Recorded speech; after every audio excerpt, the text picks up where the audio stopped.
বন্ধুরা, বিশেষ কারণে ভিডিও দীর্ঘদিন দেয়া হয়নি, কিন্তু আমরা কাজ চালিয়ে যাচ্ছি এমনইভাবে। বন্ধুরা, যাই হোক, সময় নষ্ট করব না। বন্ধুরা, আমরা চলে এসেছি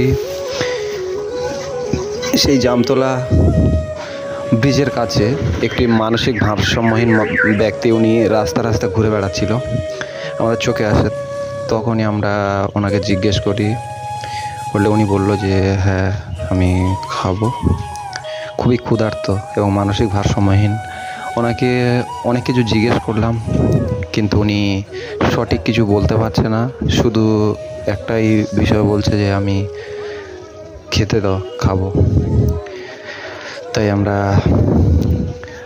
ওনাকে বিভিন্ন কথা জিজ্ঞেস করার সাথে সাথে, বাড়ির ঠিকানা এবং অন্যান্য কিছু জিজ্ঞেস করার সাথে সাথে ওনাকে খেতে দিচ্ছি। বন্ধুরা, এই মানুষটিকে যদি আপনারা কেউ চিনে থাকেন তাহলে দেখুন ভিডিওগুলো এবং বেশি বেশি শেয়ার করুন, যাতে এই সমস্ত মানুষগুলো তাদের বাড়িতে পৌঁছাতে পারে।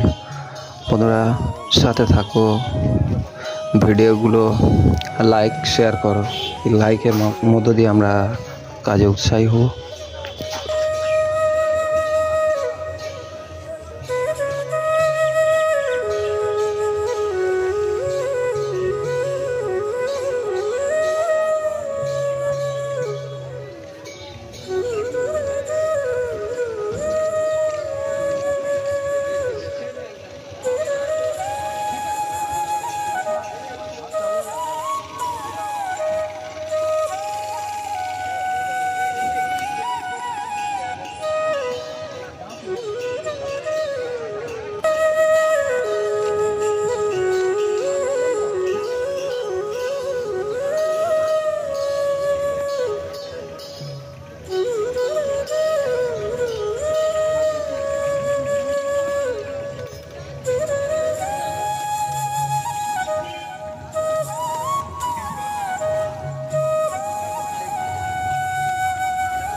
বন্ধুরা, এখানকার কাজ শেষ করে আমরা চলে এসেছি সেই জামতলা গ্রামীণ হাসপাতালে, যেখানে একটি মানসিক ভারসাম্যহীন দিদি থাকে।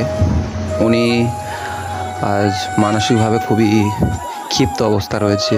ওনাকে আমরা চেষ্টা করছি কিছু খেতে দেওয়া, কিন্তু বারবার ধরে নিয়ে আসা বা বলা সত্ত্বেও উনি খুবই ক্ষিপ্ত অবস্থা রয়েছে, তাই উনি খেতে চাইছে না। বন্ধুরা, দেখা যাক উনি কি করে।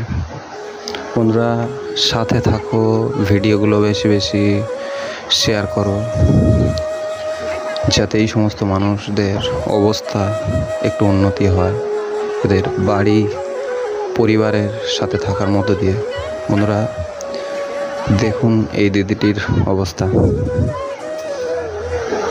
আগে এনাকে খেতে দেওয়া হতো, কিন্তু আজকে আমাদের কথা শুনছে না, কারণ এই সমস্ত মানসিক ভারসাম্যহীন মানুষদের কোন সময় কী অবস্থা হয় জানা যায় না।